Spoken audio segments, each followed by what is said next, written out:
Сакав да ве прашам повторно во однос на мотивите, што мислите? Се разбира, можеби знаете, можеби не знаете. Тоа не ве прашам дали знаете, но што мислите, кои се мотивите на ВМРО ДПМН за таквиот начин на делување? Зошто го прават тоа? Јас мислам дека они чекаат Заев да се излизга.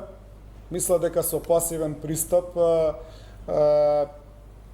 ќе добијат повеќе поени и побрзо ќе се случи тоа што се случува и навистина Заев се лизга. Заев не се снајде во овие 2,5 години во позицијата која што му беше дадена. Он нема лидерски капацитети, сачува Боже нени делува како премиер, делува како човек што седи во таа фотелја и ги забавува луѓето и како дома така и во странство.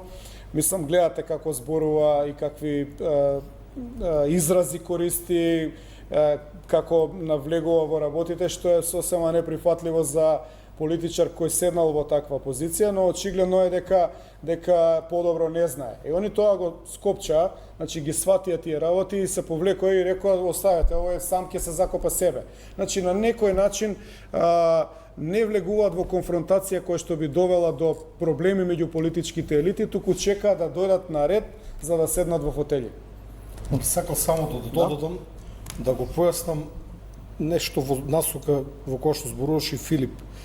ВМРО ДПМН дава пасивна поддршка на Преспанскиот договор, надевајќи се дека по промената на името СДСМ ќе претрпи таква политичка штета што тоа ќе нанесе тежок удар на наредните парламентарни избори и ВМРО ДПМН ќе се вратат на власт со решено најгорливо прашање и нараат ќе владат во следните 10 на 20 години.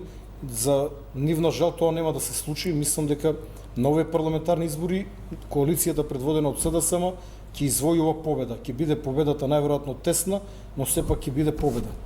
Ако ги следиме